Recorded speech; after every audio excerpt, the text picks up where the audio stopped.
자, 이번 시간에는 병렬저항의 합성저항에 대해서 알아보도록 하겠습니다.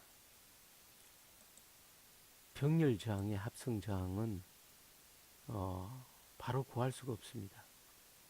그래서 학생들이 이제 어려워하는 부분이 되겠는데, 원리를 이해하면 쉽게 병렬저항의 합성저항을 여러분들이 구할 수 있습니다. 그 원리는 뭐냐? 자, 병렬저항은 세 개의 저항, 이 회로에 보시면 세 개의 저항에 같은 전압이 걸려 있습니다. 그래서 저항을 바로 구할 수 없기 때문에 이 세 개의 저항에다가 1V를 인가하는 거죠. 1V를 인가하고 1V를 인가했을 때 각각의 흐르는 전류를 계산할 수 있습니다. 그럼 그 전류가 각각의 흐르는 전류를 계산한 다음에 그 전류를 다 합치면 이제 합성 전류가 되겠죠. 전체 전류가 되겠죠.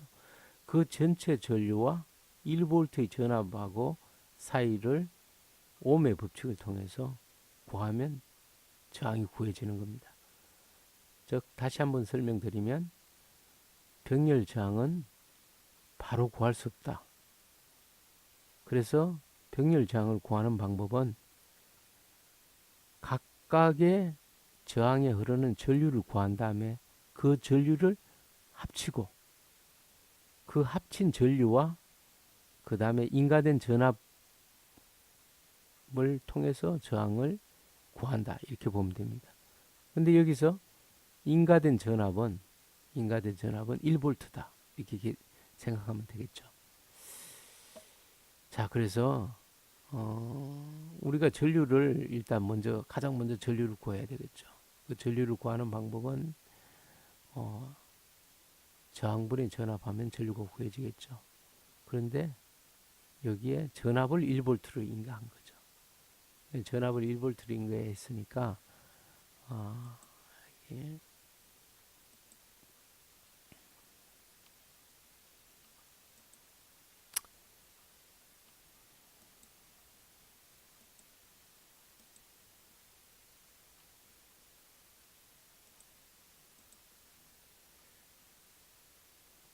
이게 1V가 됩니다. 1V.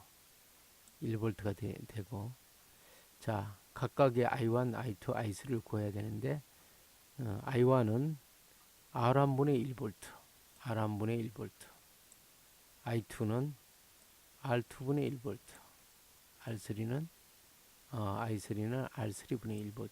그걸 다 더하면 되겠죠. R4가 있다면 R4분의 1V. 그러면 R4에 흐르는 전류가 구해지고, 이 전류만 구하게 되면 이제 전압은 1V로 인가해 줬으니까 R은 바로 구할 수 있겠죠.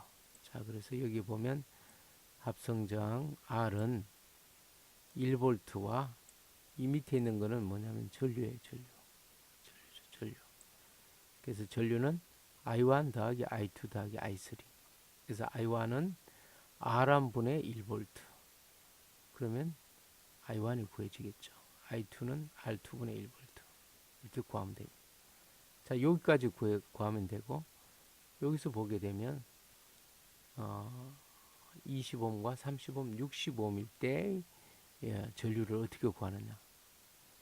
전류는 R분의 V에서 20분의 1 하면 I1이 될 거고, 30분의 1V 하면 I2가 될 거고, 60분의 1V 하면 I3가 되겠죠. 이거 바로 더하면 되죠. 계산기로 여기서 바로 구하면 합성 전류가 구해지는 거죠. 그래서 여기가 1V니까 1V와 합성 전류가 사이에서 R을 바로 구하면 됩니다. 자, 이거를 산수를 이용해서 이렇게 구하다 보니까 어려운데, 사실 이 밑에 거는 구할 필요가 없는 거죠. 여기서 바로 계산기 두드리면 나옵니다. 바로 나오니까 원리가 중요한 거죠. 자, 저항은 바로 구할 수 없다. 그래서 단지 구하는 방법은 각각의 저항에 흐르는 전류를 구한 다음에 그 전압과 전류의 관계, 옴의 법칙을 통해서 합성 저항 R을 구할 수 있다는 거죠. 그런데 그때 전압은 1볼트를 인가한다는 거죠. 그래서 R1분의 1이라는 것은 I1이 되는 것이고 R2분의 1은 I2가 되는 것이고 R3분의 1은 I3가 되는 거죠.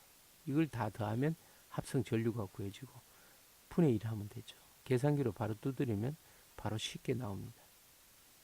근데 이걸 수학적으로 이렇게 꼭 이렇게 통분을 해갖고 60으로 바로 더할 수 없으니까 60으로 통분해서 여기는 20분의 1을 60분의 얼마로 하면 3을 곱해주면 되죠. 그러면 1 곱하기 3에서 3 밑에는 60 되고 여기는 30을 60으로 통분하기 위해서는 2를 곱해주면 되니까 60분의 위에도 2 곱해주면 2 더하기 60분의 1 하면 60분의 6. 자, 그래서 분모가 다시 올라가니까 60분의 60이 되고 15입니다. 이렇게 산수를 계산하는데 산수는 계산할 필요가 없다. 여기서 전류를 구해서 분의 1 하면 바로 되니까. 그래서 병렬 저항을 구하는 방법은 1볼트를 인가하고 그때 흐르는 각각의 저항에 흐르는 전류를 구하고 전류가 구해졌으면 1볼트와 저항을 통해서 저항을 구한다. ohm의 법칙을 통해서 구한다. 그래서 요 개념만 알게 되면 쉽게 병렬 저항에 대해서 이해할 수 있을 겁니다.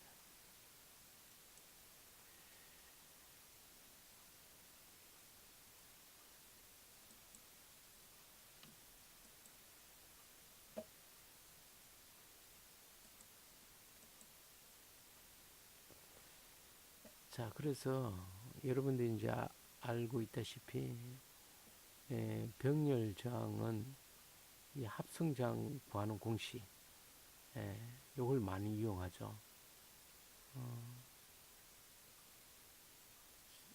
두 개가 있을 경우는 두 개를 곱하고 R1하고 R2를 곱하고 그 다음에 나누기 R1 더하기 R2를 하게 되면 합성 저항이 구해진다. 두 개의 경우에는 이렇게 되고 세 개의 경우는 어떻게 되느냐? 쉽게 생각해서 그냥 R1, R2, R3를 곱하고 나누기 R1 더하기 R2 더하기 R3 이렇게 하면 될 것 같지만 이렇게 하면 얼마나 쉽겠습니까? 그런데 이게 안 된다는 거죠. 이건 안 되고 두 개일 경우는 이렇게 계산하는데 굳이 이렇게 계산할 필요도 없습니다.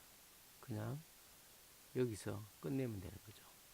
R1분의 1V, R2분의 1V. 그러면 이거는 I1, I2가 구해지고 이 두 개를 합친 다음에 다시 1V와 I분의 V에서 R을 구하면 되는 거죠.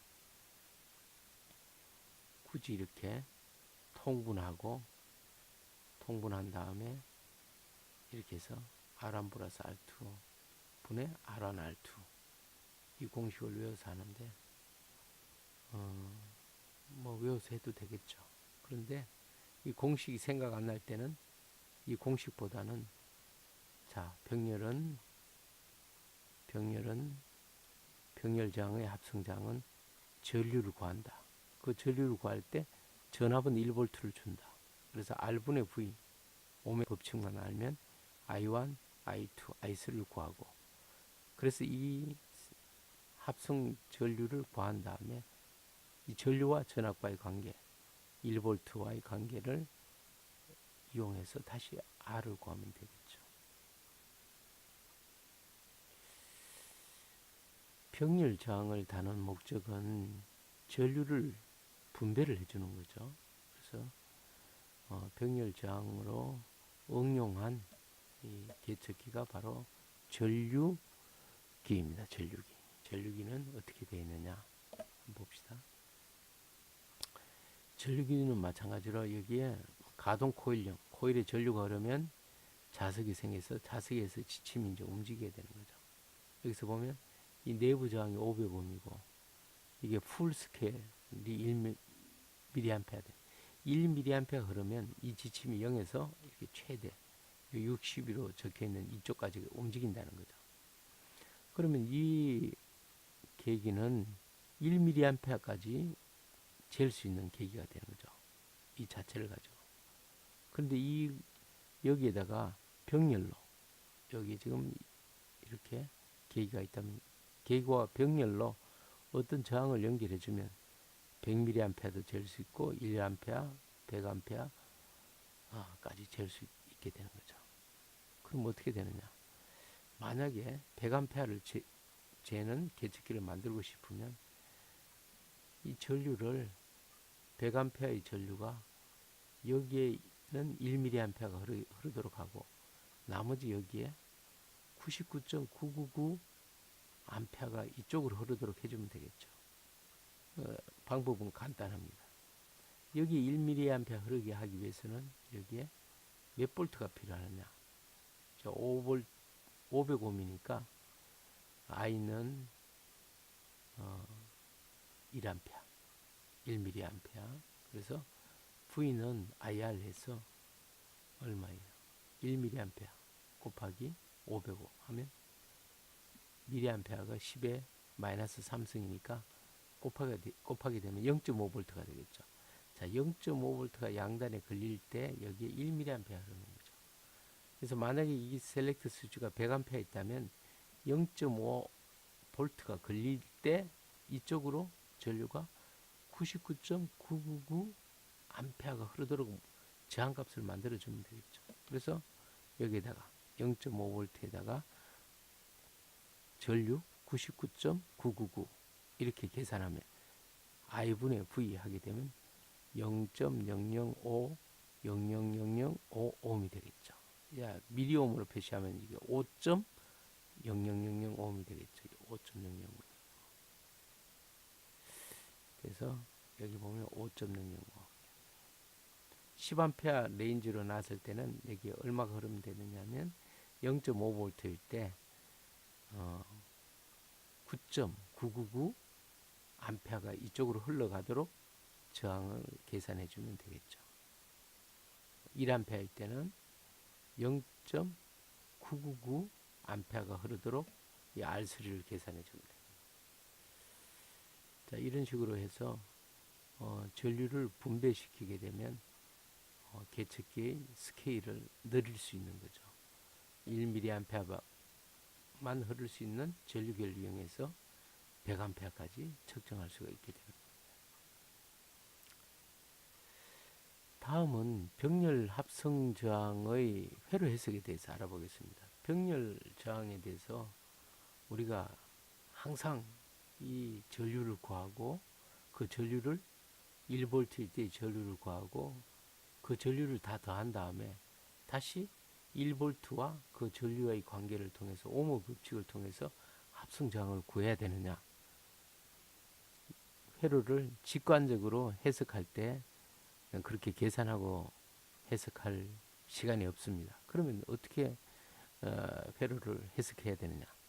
복잡한 회로 속에서 우리는 가장 병렬로 연결되는 저항 중에 가장 낮은 저항을 먼저 찾아야 됩니다.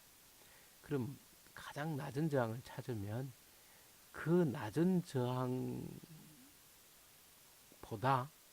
더 적은 저항이 되는 거죠. 낮은 저항보다 더 적은 저항. 무슨 얘기냐? R1과 R2가 있다면 R1과 R2에서 쭉 보게 되면 전부 다 R1이 더 낮은 저항이 되죠. 그렇기 때문에 R1과 R2가 병렬로 연결되어 있다면 낮은 저항보다는 더 적은 저항이 되는 겁니다. 결국은 무슨 얘기냐면 100ohm하고 400ohm이 있다면 100ohm보다 큰 저항은 합성 저항이 될 수가 없다는 거죠. 결국 뭐냐면 100ohm보다는 작다는 거죠. 자, 일단은 한 가지를 알게 됐습니다. 병렬로 저항이 되어 있다면 병렬 저항의 합성 저항은 병렬로 되어 있는 저항의 가장 작은 저항보다도 더 작다. 해석할 수 있죠. 수많은 저항 중에 100ohm보다 클 수는 없다는 거죠. 100ohm보다는 무조건 작다는 거죠. 다음 두 번째가 또 중요한데, 두 번째는 뭐냐면 가장 낮은 저항이 어떤 저항이냐. 두 저항이 똑같을 때의 합성 저항은 전류가 여기도 흐르고 여기도 흐르고 똑같이 흐르니까 두 배로 더 잘 흐르겠죠. 그럼 저항은 반이 된다는 거죠. 그래서 100옴짜리와 100옴짜리를 연결하면 합성 저항은 50옴이 되는 거죠. 그럼 이제 두 가지를 알았습니다. 자, 병렬 저항일 경우에는 병렬 저항은 그 두 저항 중에 가장 낮은 저항보다는 더 작고 그 다음에 절반보다는 더 크다. 그러니까 100옴이 적은 저항이면 50옴보다는 크고 100옴보다는 적은 저항이 되는 거죠. 합성 저항이. 2분의 1은 쉽게 우리가 알 수 있죠. 자, 그래서 쭉 보면 이 차이가 한 10배 정도 될 때는 100옴에 가깝다.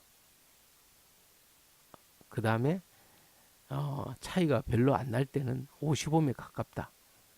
이렇게만 이해해도 대략적으로 회로에서 야, 이 저항이 어느 정도 되겠구나 이해할 수 있다는 거죠. 예를 들어서 10옴,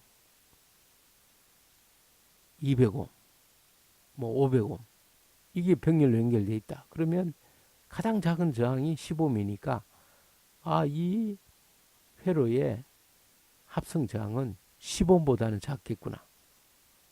그래서 일단은 병렬이기 때문에 두 개라면 만약에 10옴의 절반, 5옴하고 10옴 사이겠구나. 알겠죠? 근데 나머지 저항이 10옴보다는 월등히 크다. 그러면 이거는 10옴에 가까운 저항이 되겠구나. 이렇게 이해하면 된다는 거죠. 그래서 병렬 저항도 굳이 꼭 계산 안 해도 우리가 상식적으로 이해할 때는 병렬 저항이 있다면 그 중에 가장 작은 저항보다 더 작다는 거죠. 병렬은. 그러면서 또 한편 그 작은 저항의 절반보다는 더 크다는 거죠. 그래서 병렬 저항의 작은 저항이 아닌 저항이 작은 저항보다 뭐 수십 배 크다 그러면 이거는 작은 저항에 가까운 합성 저항이겠구나.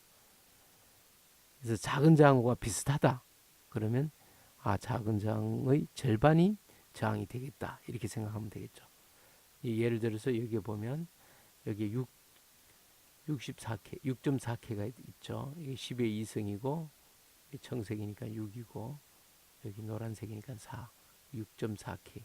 6.4K와 6.4K를 병렬로 연결해 놓으면 3.2K가 되겠죠. 그죠? 그래서 R1을 고정시켜 놓고 R2를 한번 변동을 시켜 봤습니다. 자, 여기서 6.4K 같은 6.4K면 이 절반인 3.2K가 되겠죠.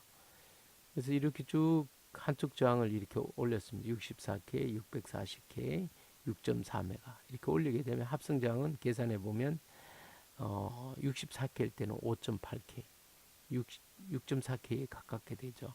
점점 저항이 커지면 가까워집니다. 그래서 6.4메가를 달으면 이서나마나 한 저항이 되겠죠. 합성 저항도 6.4K 정도 된다는 거죠. 반면에 R2를 낮춰보면 3.2K, 1K 이렇게 낮췄습니다. 이렇게 낮추면 이제 6.4K는 의미 있는 팩터가 아닙니다. 가장 중요한 팩터는 두 저항 중에 가장 낮은 저항이죠. 그래서 3.2K다. 그러면 이 합성 저항은 계산하니까 2.1K지만 계산 안 할 때는 어떻게 하느냐? 3.2K보다는 적겠구나. 그리고 이거의 절반 1.6K보다는 높겠구나. 그렇게 생각하면 된다는 거죠. 그런데 이 3.2K와 6.4K가 3.2K의 뭐 수십 배가 아니기 때문에 이거는 3.2K에 가깝지는 않고 한 중간 정도의 값이 되겠구나. 즉 이거의 절반은 1.6K니까 2.1K 정도 대략적으로 뭐 한 2K 근처겠구나 이렇게 계산을 할 수 있겠죠. 만약 이게 640K라면 3K 근처겠구나 이렇게 판단하는 거고 이게 만약에 3.2K다 그러면 1.6K 근처구나 이렇게 생각하겠죠. 마찬가지로 1K로 내렸을 경우는 이제는 1K와 6.4K 차이가 어느 정도 나죠. 나기 때문에 이 1K가 낮은 저항이 되고 1K보다는 낮다는 걸 알고 그 다음에 500옴보다는 높겠다 이렇게 알게 되겠죠. 그런데 이게 6배나 크기 때문에 이 합성장은 1K에 가깝겠구나 이렇게 판단할 수 있다는 거죠. 그래서 정확한 계산을 하지 않더라도 이렇게 합성저항 값을 머릿속으로 판단을 해야만이 회로를 해석할 수가 있습니다. 쉽게. 네, 이상으로 강의를 마치겠습니다.